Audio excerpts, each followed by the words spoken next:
الله أكبر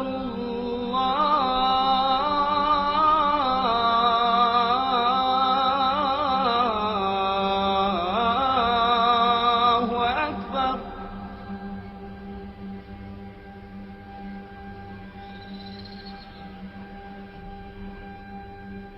أشهد أن لا إله إلا الله.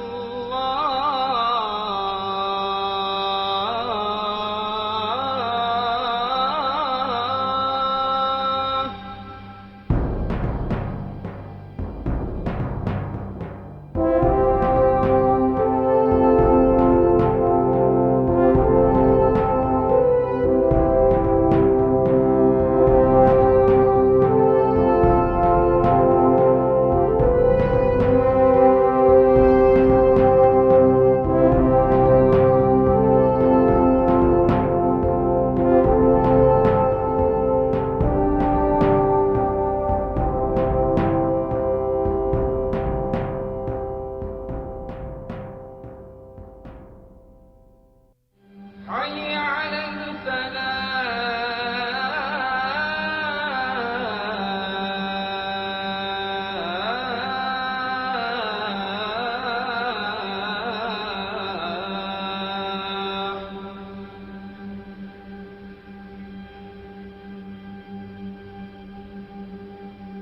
For historians and archaeologists, the land we now know as Iraq has the common label, the cradle of civilization. Here was home to the earliest known civilization on Earth, the Sumerian, which arose in the fertile Tigris-Euphrates River valley of southern Iraq 6,000 years ago. It was in this river valley, in the late 4th millennium BC, that the world's first writing system was born.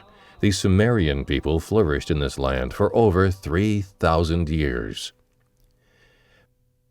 By the 18th century BC, a new civilization, Babylonia, had risen to dominance in central and southern Iraq, while at the same time Assyria had formed in northern Iraq.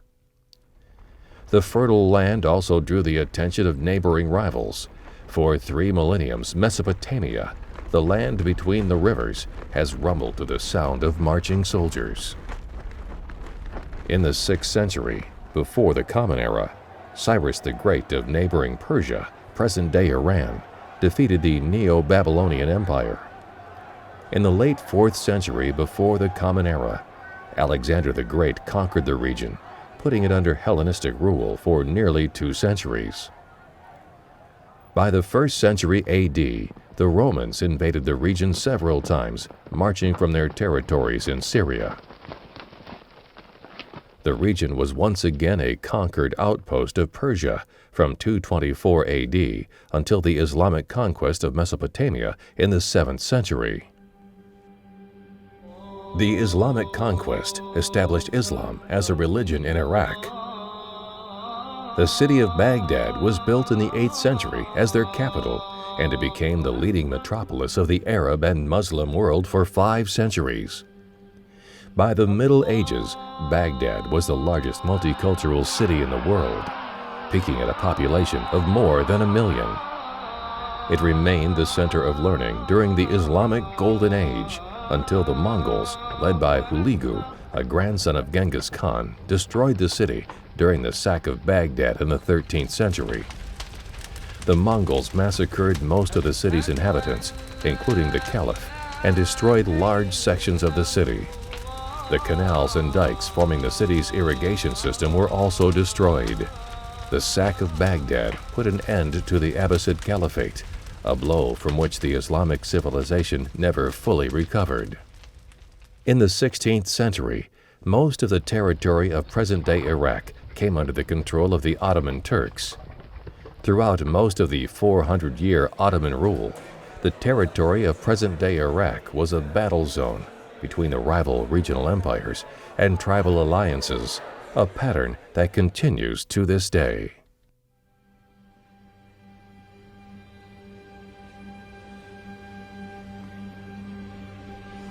أشهد أن لا إله إلا الله. Afghanistan is a country at a unique nexus point where numerous civilizations have interacted and often fought.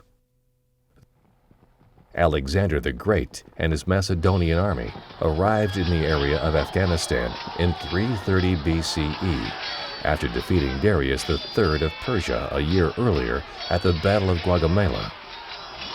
In a letter to his mother, Alexander described the inhabitants of what is now Afghanistan. I am involved in the land of a leonine and brave people, where every foot of the ground is like a well of steel confronting my soldier. You have brought only one son into the world, but everyone in this land can be called an Alexander.